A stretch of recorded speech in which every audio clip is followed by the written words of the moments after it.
My own parents looked me dead in the eye and told me I wasn't welcome at their silver anniversary party. They said my presence would ruin the family image. For years, I had quietly paid their property taxes, covered their medical bills, and kept their crumbling household afloat while my golden child sister contributed nothing. I stayed home, nursing a bitter cup of coffee, until my sister posted a photo from the grand ballroom with the caption, "Family only." That's when I smiled, hit like, and left a comment that changed everything. Congrats. Mortgage and taxes are all yours now. I didn't think a piece of paper could feel so heavy, but sitting there across from my mother and father in their spotless living room, the wedding invitation felt like an anchor pulling me under. "It's just safer this way, Liam," my mother said, her voice dripping with that polite, practiced poison she always used when she wanted to cut me out without making a scene. Beside her, my father wouldn't even look me in the eye, staring intently at his polished loafers. "With all the high-profile guests coming from my father's side and your sister Chloe's social circle, we just felt your presence wouldn't quite fit the image we're projecting for our silver anniversary." There it was, the truth wrapped in silk. I wasn't refined enough. I wasn't successful enough. I didn't wear designer suits or mingle with corporate elites.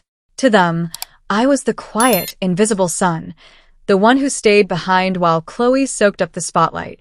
For 25 years, I had bent over backwards to earn their approval. I remembered every birthday, every holiday, every unspoken expectation. But as I looked at my mother's cold, calculating eyes, something inside me finally snapped. They were ashamed of me. They wanted to celebrate their milestone marriage by pretending I didn't exist. "Are you sure about this?" I asked, my voice dangerously calm. My father finally looked up, irritated. "Don't make this dramatic, Liam. It's family only. Just stay home." Little did they know, staying home was about to be the most expensive mistake of their lives. They called it family only, but for the last 5 years, my idea of family had a very specific definition. It meant paying their bills while they pretended I didn't exist. While Chloe was busy posting glamorous selfies from luxury resorts, funded entirely by Dad's loans that were never repaid, I was the one burning the midnight oil at my logistics desk. I wasn't just working a 9 to 5, I was working a second remote shift just to keep my parents afloat. They didn't know about the secret second mortgage on their house that I quietly renegotiated when Dad's gambling debts almost threw them out on the street.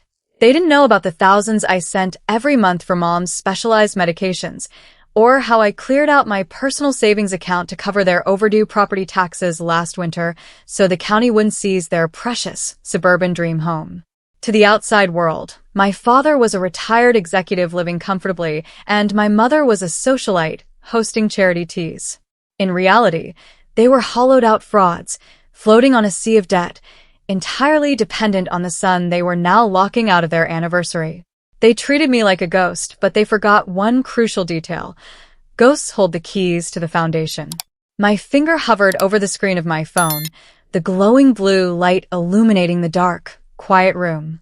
On my screen was Chloe's newly uploaded photo, my parents smiling under an archway of white roses, flanked by high society guests and grinning relatives. The caption read, "Family only. Perfection." They wanted an exclusive circle. They wanted to pretend I was a stranger who didn't belong in their pristine world. So I decided to give them the ultimate reality check. I double-tapped the photo, feeling a cold, satisfying rush of adrenaline. Then I tapped the comment box. I didn't yell. I didn't hurl insults. I just laid out the unvarnished truth in a single, perfectly crafted sentence for all their elite friends, colleagues, and extended family members to see. Congrats. Mortgage and taxes are all yours now. I hit post. For 5 minutes, nothing happened. The glowing screen sat quietly on my coffee table. I imagined Chloe sipping champagne, scrolling through flattering comments, completely unaware. Then, the magic happened. Right at the 5-minute mark, the notification badge popped up, but it wasn't a like. The post vanished. It flickered out of existence as frantically as it had gone up. Chloe must have read it, clicked the link to check the accounts, and realized the nightmare she had just triggered. Before I could even lean back in my chair, my phone buzzed violently against the wood. Then it buzzed again. And again. A relentless, vibrating rhythm that didn't stop. I picked it up, and the screen lit up with an avalanche of incoming notifications. My sister had taken the post down, but it was far too late. The damage was done. Within seconds, my phone turned into a weaponized brick of panic. The screen lit up with a relentless, unbroken chain of incoming alerts. 30 missed calls. Not exaggeration. 30 actual, consecutive notifications flashing across my lock screen like a strobe light. First came Chloe. Then Mom. Then Dad, calling from what was probably the middle of the crowded grand ballroom, his polite, dignified facade completely shattered. They weren't just calling, they were swarming. My phone buzzed against the wooden coffee table with such violent force that it actually began to slide toward the edge. I let it ring.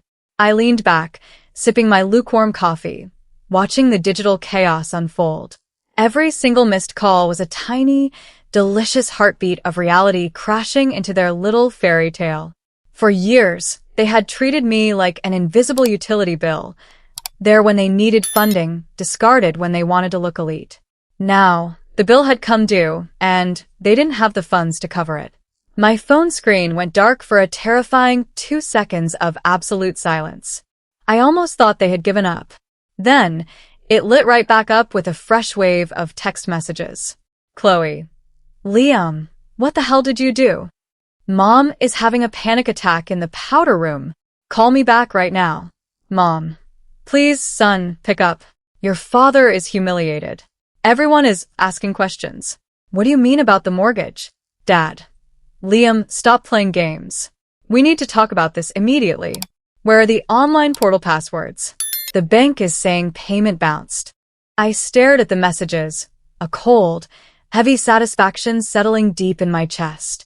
They wanted a private party where I didn't fit the image? Well, now they had a very public panic attack where their entire financial foundation had just imploded. The party was over, and the hangover was going to be brutal. 20 minutes later, headlights swept across my living room window. A frantic pounding echoed against my front door. Not a polite knock, but the desperate, heavy hammering of people whose world was actively collapsing. I opened the door to find my parents and Chloe standing on my porch, looking like ghosts. Gone was the aristocratic elegance of the silver anniversary ball. My mother's mascara was streaked down her cheeks, my father's tie was undone and crooked, and Chloe looked like she was about to throw up on my welcome mat. How could you? My mother shrieked, shoving past me into the hallway. How could you humiliate us like that in front of our closest friends and business associates? People were whispering, Liam. People were asking questions. You told me I wouldn't fit the image. I replied, my voice completely level. I leaned against the doorframe, arms crossed. So, I saved you the embarrassment. Stop playing games, my father snapped, stepping inside, his face purple with rage. The online banking portal is locked. The mortgage company just sent an alert that the automatic transfer failed and property taxes are due in 48 hours. What do you mean the mortgage and taxes are ours? Exactly what it sounds like, I said, pulling a manila folder from the side table and dropping it onto the coffee table. For the last 5 years, I've been the one paying your mortgage, clearing your debts, and covering Mom's prescriptions. Every single month. While you funded Chloe's lifestyle and pretended I was invisible. Chloe stepped forward, her voice shaking. You can't just cut it off. Dad is retired. Then Dad should have thought about that before treating me like a ghost. I fired back, locking eyes with each of them. The house is in your names. The debts are in your names. And as of tonight, the bank account linked to my income has been unlinked permanently. You wanted a family of high-status elites? Congratulations. You're entirely on your own. The silence that followed in my living room was deafening. My father stared at the manila folder like it was a venomous snake, while my mother sank onto the couch, finally realizing the terrifying reality of what they had done. They had traded their only real safety net for a night of elitist performance. They left 10 minutes later, shuffling out into the dark without another word, carrying the weight of their own choices. I didn't offer to help, and I didn't look back. A year has passed since that night. The house was eventually sold to cover their debts, and they moved into a modest apartment across town, finally forced to face the real world. Chloe stopped calling entirely once she realized her luxury lifestyle was gone for good. And me? I finally took down the invisible weight from my shoulders. For the first time in my life, every dollar I earned went toward my own future, my own peace, and my own happiness. I stopped playing the unpaid caretaker for people who were ashamed of me. Standing on my balcony this morning, holding a fresh cup of coffee and looking out at the morning sun, I finally felt completely free. The past is gone, and the future is entirely mine.